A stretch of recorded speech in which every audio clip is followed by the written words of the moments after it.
Lorsqu'on voit un enfant qui mange, on le sait, il mange. Le contraire de ce qui se voit lorsqu'il est criard peut faire accuser le parent de maltraitance envers son enfant. Et ce dernier peut lui être retiré pour être placé soit dans une autre famille, soit dans une structure. Bien-aimés dans le Seigneur, à certains parents, cela ne leur fait ni chaud ni froid par rapport à l'état de leur enfant. À d'autres, ils mettront tout en œuvre pour remédier à la situation. Comme ce parent qui s'inquiète, Dieu voudrait voir les effets de sa parole dans la vie de ses enfants. Amen. Dieu voudrait voir les effets de sa parole. Une parole qu'il sort pour son enfant. Il voudrait voir les effets dans la vie de son enfant. Alors pourquoi la parole de Dieu qui est enseignée ne produit-elle pas ce que Dieu voudrait pour son enfant? La personne qui reçoit la parole de Dieu, est-ce que cette personne, on ne voit pas les effets parce que c'est un auditeur oublieux?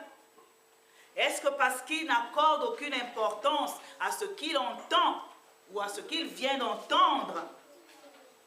Pour cet auditeur oublieux, la parole a un effet, l'effet d'un feu de paille.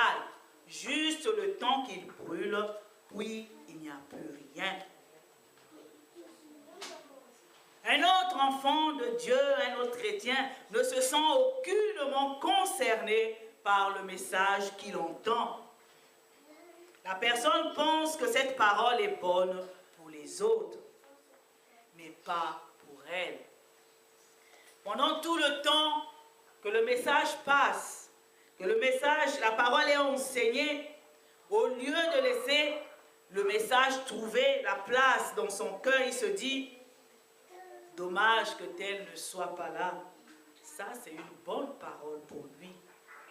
Ah, dommage qu'il ne soit pas là.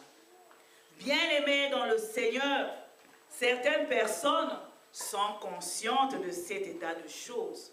Par contre, d'autres, non. Nous allons lire, bien-aimés, dans Luc. Notre bien-aimée Marie-Louise va nous lire dans Luc, chapitre Luc 8, les versets 11 à 15. Alors, Luc 8, 11 à 15, je lis la parole du Seigneur. Voici ce que signifie cette parabole. La semence, c'est la parole de Dieu. Ceux qui sont le long du chemin, ce sont ceux qui entendent. Puis le diable vient et enlève de leur cœur la parole, de peur qu'ils ne croient et soient sauvés. Ceux qui sont sur le roc, ce sont ceux qui, lorsqu'ils entendent la parole, la reçoivent avec joie. Mais ils n'ont point de racines.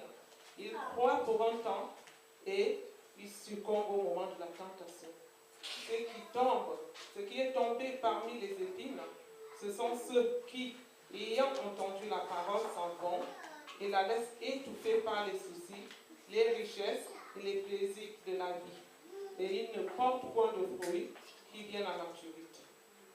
Ce qui est tombé dans la bonne terre, ce sont ceux qui, ayant entendu la parole avec un cœur honnête et bon, la retiennent et portent du fruit avec persévérance. Amen. Alors, de quel côté te places-tu, bien-aimé? De quel côté te places-tu? Car ce que le Seigneur veut, c'est que la parole que tu reçois demeure en toi et que cette parole porte du fruit et du fruit en abondance. Il faut pour cela que la semence tombe sur de la bonne terre, comme on vient de lire le verset 15. Ton cœur est-il prêt à recevoir la parole de Dieu? Est-ce qu'il est prêt à recevoir la parole de Dieu avec foi et humilité? Pour que la parole de Dieu fasse l'effet escompté, bien-aimé, il faut déjà croire que la parole de Dieu est vraie. Croire que la parole de Dieu est puissante et laisser cette parole pénétrer le cœur afin qu'elle arrache tout ce qui doit être arraché, afin qu'elle détruise cette parole, tout ce qui doit être détruit. Amen. Amen. Jérémie a dit, ma parole, dans Jérémie 23, 29, nous disons, ma parole n'est-elle pas comme un feu, dit l'Éternel, et comme un marteau qui brise le roc. Voilà comment agit la parole de Dieu. Un feu et un marteau qui brise le roc. Alors, laissez la parole de Dieu pénétrer votre cœur.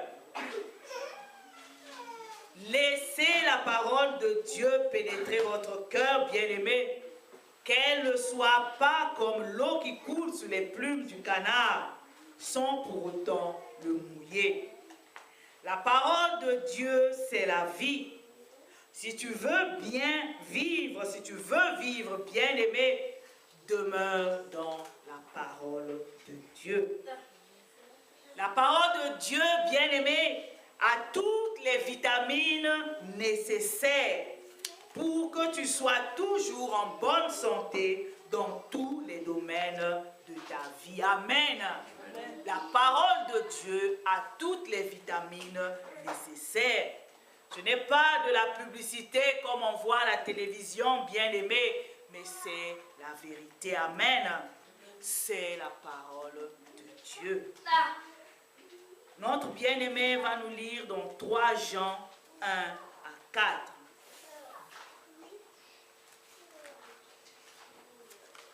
Jean 1 à 4, je lis la parole du Seigneur. L'ancien Agaïs, le bien-aimé que j'aime dans la vérité. Bien-aimé, je souhaite que tu prospères à tous égards et sois en bonne santé, comme prospère l'état de ton âme. J'ai été fort réjoui lorsque les frères sont arrivés et ont rendu témoignage de la vérité qui est en toi, de la manière dont tu marches dans la vérité. Je n'ai pas de plus grande joie que d'apprendre que mes enfants marchent dans la vérité. Amen.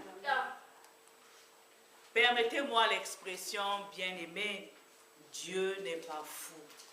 Amen. Dieu n'est pas fou, bien-aimé. Il y a tout ce qu'il faut dans sa parole pour ton bonheur, bien-aimé, et pour ton bien-être. Si tu ne vis pas, bien-aimé, des temps de rafraîchissement, de 2 choses l'une, soit tu ne marches pas dans la vérité, dans la crainte de Dieu, ou encore, soit quelqu'un est passé par là. Quelqu'un qui ne te veut pas du bien, ton ennemi bien-aimé qui vient semer de l'ivraie dans ton champ, et ton ennemi qui vient retarder l'accomplissement du plan de Dieu dans ta vie et dans la vie de tes enfants. Il est temps que tu te lèves contre lui et ses œuvres en demandant à Dieu de te rendre justice contre ce méchant, contre cette méchante, contre ce sorcier, contre cette sorcière. Certaines personnes ayant rejeté Dieu et sa parole savent qu'elles n'ont point accès au salut. Elles n'ont pas de place dans le royaume de Dieu. Elles en sont conscientes. Mais ce qu'elles font, elles veulent empêcher d'autres personnes à y accéder. Dieu n'est pas un menteur. Ce qu'il dit, il accomplit toujours. Quelle est la parole que Dieu a libérée pour toi? Quelle est la parole que Dieu a dite, bien-aimé, pour toi, pour ta famille, pour tes enfants? Dieu a dit une parole, parce que Dieu parle toujours. Ésaïe 44, 1 à 3, bien-aimé. Ésaïe 44, 1 à 3, je lis la parole du Seigneur. Écoute maintenant, ô Jacob, mon serviteur, Ô Israël, que j'ai choisi. Ainsi parle l'Éternel qui t'a fait et qui t'a formé dès ta naissance. Celui qui est ton soutien, ne crains rien. Mon serviteur Jacob, mon Israël que j'ai choisi, car je reprendrai des eaux sur le sol altéré et des ruisseaux sur la terre desséchée.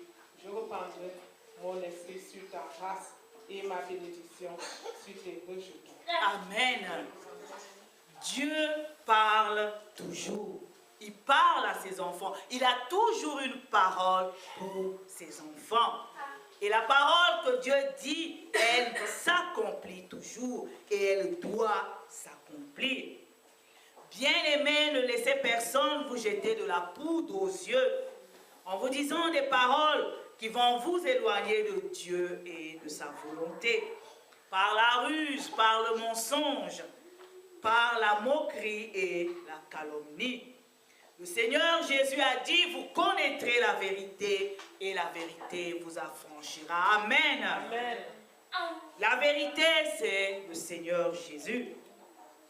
Une personne ne peut rencontrer ou donner sa vie à Jésus réellement et demeurer la même personne. Parce que Jésus libère le corps, il libère l'âme et il libère l'esprit. Jean a dit au chapitre 7, verset 38, « Celui qui croit en moi, dit le Seigneur, des fleuves d'eau vive couleront en son sein. » Amen. Amen. Amen. Amen. La parole de Dieu est pour ceux qui croient en lui. La parole de Dieu, c'est pour ceux qui croient en celui qu'il a envoyé, Jésus-Christ. Et celui qui croit, bien-aimé, comme le dit l'Écriture, des fleuves d'eau vive couleront en son sein. En devenant enfant de Dieu, bien-aimé, tu acquiers la nature de Dieu et l'Esprit de Dieu. Et tout ce que tu reçois de Dieu, toutes ces choses font de toi un vainqueur. Amen. Amen. Tu saisis désormais les choses par la foi. Le Saint-Esprit de Dieu qui habite en toi va te conduire, va te guider afin que tu demeures toujours dans la parole de Dieu et que tu demeures toujours dans la volonté de Dieu. Le plus important, c'est d'entendre ce que le Saint-Esprit dit et d'obéir. Beaucoup entendent ce que le Seigneur leur demande, mais ils n'obéissent pas. L'obéissance a une très grande importance par rapport à la vie chrétienne, à la vie d'un enfant de Dieu, afin de demeurer dans la volonté de Dieu. Bien-aimé, tu porteras ainsi des fruits pour ton bien et celui des autres. Tu porteras des fruits, bien-aimé, pour que ton témoignage soit toujours bon et vrai devant Dieu et aussi devant les autres. Jésus est le chemin, Jésus est la vérité, Jésus est aussi la vie. Pour terminer, nous allons écouter ce que Galates nous dit au chapitre 4, les versets 6 à 7. Galates chapitre 4, versets 6 à 7, je dis la parole du Seigneur. Et parce que vous êtes fils, Dieu a envoyé dans nos cœurs l'esprit de son Fils, lequel crie Abba Père. Ainsi, tu n'es plus esclave, mais fils. Si tu es fils, tu es aussi héritier par la grâce de Dieu. Amen. Voilà ce que nous dit la parole de Dieu.